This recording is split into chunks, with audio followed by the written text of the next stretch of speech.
कई सारे लैन स्टैंडर्ड्स जो हैं अवेलेबल है अंडर द प्रोजेक्ट 802। हमें ये पता है कि हम बहुत सारे तरीके से, बहुत सारी एक्सेस मेथड से और बहुत सारे इम्प्लीमेंटेशन से एक लैन को इस्टेब्लिश कर सकते हैं, चाहे वो इथरनेट हो, टोकन रिंग हो या टोकन बस हो, एफडीडीआई। इस तरीके के सारे स्टैंडर्ड्स को हमने करीब से देखा है लैन के अंतर्गत। जब हम बात करते हैं फर्दर एक लार्जर जियोग्राफिकल एरिया कवर करने की, so we require a man, that is metropolitan area network। And जब भी हम एक बड़ा नेटवर्क सेटअप करना चाहेंगे, वहां भी हमें IEEE स्टैंडर्ड्स की जरूरत होगी या कुछ स्टैंडर्ड्स की जरूरत होगी for inter connection of different. या तो हम सिंगल सिस्टम के बारे में बात करें, या हम एक मैन को इस तरीके से भी कंसीडर कर सकते हैं कि it is the interconnection of different lands. ये बहुत सारी लैंड्स का इंटरकनेक्शन होगा, और ये इंटरकनेक्शन और इंटर कम्युनिकेशन जो है कैसे पॉसिबल है। ये कोई एक लैन है जो कॉलेज की लैन है, या ये स्कूल की, या ये स्कूल 2 की, और ये एक और लैन है। Now these lands must communicate with each other. और ये जो हम मेट्रोपॉलिटन एरिया नेटवर्क है, वो एक स्मॉलर ज्योग्राफिकल एरिया नहीं, अप टू कोई एक पर्टिकुलर लार्जर सिटी को कवर करता है। इतना बड़ा एरिया ये कवर करता है। तो वहां पे हम जब कम्युनिकेशन के लिए कुछ पर्टिकुलर प्रोटोकॉल सेट करेंगे या कुछ ना कुछ स्टैंडर्ड सेट करेंगे, उसी में एक जो इम्पोर्टेंट स्टैंडर्ड है which is IEEE 802.6 and which is known as DQDB, where this DQDB stands for Distributed Queue Dual Bus, Distributed Queue Dual Bus Standard, जो कि एक मैन मतलब कि मेट्रोपॉलिटन एरिया नेटवर्क का एक स्टैंडर्ड है। और हम इसे कंसीडर कर सकते हैं that it is a high speed medium access control protocol, जो कि अवेलेबल है फॉर अ शेयर्ड मीडियम। मतलब जो हम एक पर्टिकुलर एरिया कवर कर रहे हैं, उसमें हमारा जो मीडियम है उसको हम क्या करेंगे, शेयर करेंगे फॉर कम्युनिकेशन। तो शेयर कैसे करेंगे वो ये स्टैंडर्ड डिफाइन करता है। ये है एक DQDB जो कि किस तरीके का टोपोलॉजी फॉलो करता है।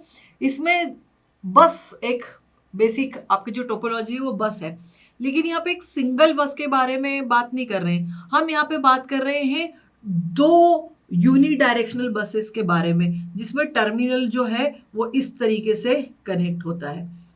every terminal is connected on both the buses, and the both buses are unidirectional in nature, unidirectional which are there, which can provide आप सर्विसेज दे सकते हैं। किस तरीके से कि ये जो टर्मिनल्स हैं, डेटा, वॉइस, वीडियो कुछ भी है वो यहाँ से वहाँ मतलब एक एंड से दूसरे एंड पे हम भेज सकते हैं। भेजेंगे कैसे, on the basis of slot. हम यहाँ पे स्लॉट डिफाइन करेंगे और उस स्लॉट के हिसाब से ये जो है आपस में क्या कर पाते हैं, कम्युनिकेट कर पाते हैं।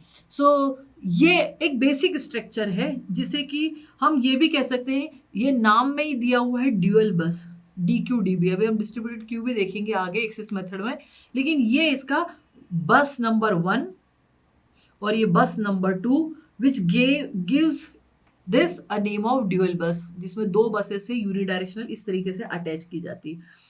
Now we will see some important features which are related with 802.6 और DQDB। सबसे इंपॉर्टेंट है इसमें यहाँ पर डिस्ट्रीब्यूटेड क्यूइंग सिस्टम हम यूज कर रहे हैं। वॉट डज इट मीन कि ये बेसिकली ये शेयर्ड मीडियम है। जब भी हम बस या किसी एक पर्टिकुलर सिंगल बस के बारे में बात करते हैं तो शेयर मीडियम है जो कि सारे के सारे यूजर्स यूज करते हैं। और यहाँ पर क्योंकि हम एक टोकन सिस्टम या एक हम कह सकते हैं स्लॉट सिस्टम पे इनको हम काम करवा रहे हैं, तो इसलिए ये जो एक्सेस है वो बहुत फेयर है। इसका मतलब सबको इक्वल शेयर मिलेगा कि हम इक्वली इनको शेयर कर सकते हैं इस मीडियम को। तो इसलिए एक बहुत फेयर एक्सेस सिस्टम यहाँ पे लगाया गया है for all the users. Even though, क्योंकि अगर मैं सीक्वेंशियली कि पहले तुम ट्रांसमिट करोगे या कम्युनिकेट करोगे, या पहले तुम करोगे फिर पहले एक्स करेगा, फिर वाई करेगा, फिर ए करेगा, फिर सी करेगा, फिर डी करेगा, अगर ऐसा हम मैकेनिज्म हम डिफाइन कर दें कि कौन कब ट्रांसमिट करेगा, तो वो जो सिस्टम होते हैं उसमें छोटा सा एक प्रॉब्लम आ जाता है। और वो प्रॉब्लम जो आता है कि वो बाकी जो स्टेशन है वो वेटिंग सिचुएशन में चले जाते हैं। But at the same time जिस भी टर्मिनल को डेटा सेंड करना होता है वो बहुत फास्टर सेंड कर सकता है, इसलिए इसमें जो लेटेंसी होती है वो बहुत कम होती है। लो लेटेंसी, लेटेंसी मतलब भेज दिया हमने डेटा एक बार, और फिर साथ ही साथ अगर आप रियल टाइम एप्लीकेशन के बारे में बात कर रहे हैं तो ये लो लेटेंसी बहुत ज़रूरी है कि data must be transmitted at a faster rate. So यहाँ पे ये अचीव किया जा सकता है। नाउ क्योंकि हम यहाँ पे ड्यूअल बस स्ट्रक्चर यूज कर रहे हैं या आर्किटेक्चर में हमारे पास दो दो बस है, तो ऑब्वियस है कि एक रिडंडेंसी हमने दी हुई है, और रिडंडेंसी जो है, एक रिडंडेंट बस यहाँ पे अवेलेबल है। तो ये जो सिस्टम है वो फेलियर को बहुत अच्छे से क्या कर सकता है, मैनेज कर सकता है। इफ दिस बस फेल्स, यहाँ से कम्युनिकेशन होता रहेगा कंटिन्यूअस, पूरा पूरा सिस्टम जो है आपका कंप्लीटली डिस्ट्रॉय नहीं होगा, क्योंकि यहाँ पे दोनों में से एक ना एक बस तो आपके पास अवेलेबल रहेगी। ये रिडंडेंसी की वजह से आपको क्या मिल रहा है, फॉल्ट टॉलरेंस मिल रहा है, because if fault on this बस 2, बस 1 इज अवेलेबल फॉर कम्युनिकेशन, पूरा पूरा सिस्टम अभी हमारा काम नहीं करेगा, ऐसा पॉसिबल नहीं है। तो वो फॉल्ट टॉलरेंस जो है यहाँ पे काफी ज्यादा है। साथ ही साथ जैसे मैं स्टार्टिंग से ही बता रही हूँ कि हम टोकन टोकन भेजेंगे, और उस टोकन की हेल्प से हम डिसाइड कर लेंगे कि who will transmit first, then who will go next, then who will go next. तो यहाँ पर क्या होगा कि सबके पास डिफाइंड है कि कौन ट्रांसमिट करेगा। तो ऐसा नहीं है जैसे CSMA-CD में हम करते हैं, जैसे हम कैरियर सेंस करते हैं और जो भी कैरियर को आइडल सेंस करता है वो ट्रांसमिट करने लग जाता है। अगर दो स्टेशन साइमल्टेनियसली ये सेंड करते हैं, क्यों? क्योंकि वो सेंस करते हैं कि चैनल आइडल है, तो वहां क्या होता है, कोलिजन हो जाता है। इस सिस्टम में इस तरीके की कोई चीजें ही नहीं होने वाली है, क्योंकि यहाँ पर सबका टाइम डिफाइंड है। All are sharing the medium in a token basis system पे आप काम कर रहे हैं, सेम एज दैट जैसे हम टोकन रिंग में कर रहे थे। So it prevents the collision. और साथ ही साथ क्योंकि कोलिजन नहीं होगा तो आप जो नेटवर्क की बैंडविड्थ है उसको इफिशिएंटली यूज कर रहे हैं, पूरे नेटवर्क का परफॉर्मेंस इंप्रूव होता है। क्योंकि कोलिजन के केस में क्या होता है कि once collision occurs, collision happens, after that the stations wait for a random amount of time and then they again transmit. मतलब वही फ्रेम जो पहले कोलाइड हो गई वही रीट्रांसमिट होती है। तो क्या होता है कि उसी जो हमारी मीडियम है उस पर वही फ्रेम दूसरी बार ट्रेवल करती। सो यहाँ पर इस तरीके का कोई प्रॉब्लम ही नहीं आने वाला है, क्योंकि हमारे पास जो सिस्टम है वो टोकन बेसिस पे है। जो भी टोकन को फिल करेगा वही का वही डेटा ट्रांसमिट करेगा। Now let's see some other features.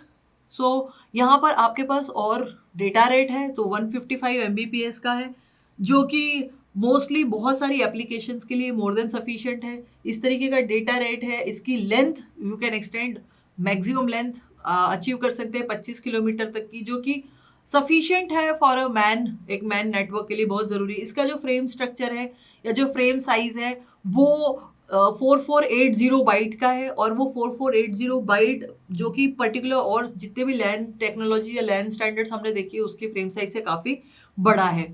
इसमें दो तरीके की बसेस अवेलेबल है, जैसे कि हम बात कर चुके हैं, फॉल्ट टॉलरेंट है, और साथ ही साथ इसकी क्वालिटी ऑफ सर्विस जो है, वो मैकेनिज्म जो है क्वालिटी ऑफ सर्विस का, जो बैंडविड्थ अलोकेट करता है टोकन के हेल्प से, तो वो एक बेटर सिचुएशन है, क्योंकि हम कोलिजन अवॉइड कर सकते हैं। इसलिए जो बैंडविड्थ एलोकेशन कर रहे हैं या कोलिजन अवॉइड कर रहे हैं, उससे नेचुरली क्वालिटी ऑफ सर्विस कहीं ना कहीं क्या होगी, इंप्रूव होगी।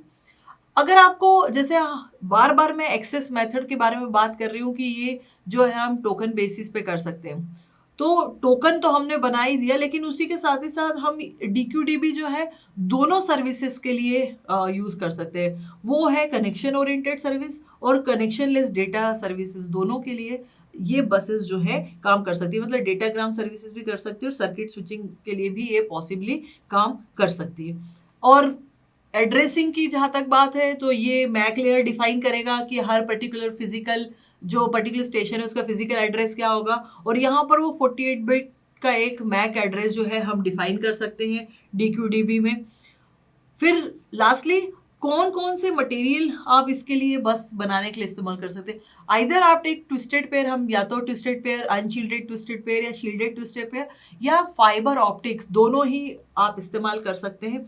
और दोनों की हेल्प से एज वी हैव सीन कि अब तो कॉपर केबल की भी जो कैपेसिटी है, जो डेटा बेयरिंग कैपेसिटी वो बढ़ी हुई है हाई, तो we can provide high bandwidth and a low latency. इस तो पूरा कम्युनिकेशन का सिस्टम ही हमारा बनाया हुआ है ऐसा कि हम एक लो लेटेंसी सिस्टम क्रिएट कर रहे हैं। सो ये इनके बेसिक फीचर है जो एक पर्टिकुलर एक मैन मेट्रोपॉलिटन एरिया नेटवर्क के लिए शेयर्ड मीडियम को जब एक्सेस करना है तो उसके लिए ज़रूरी है। और बाकी इसके जो हम और बाकी फीचर्स डिस्कस किए, so it defines the 802.6 DQDB features.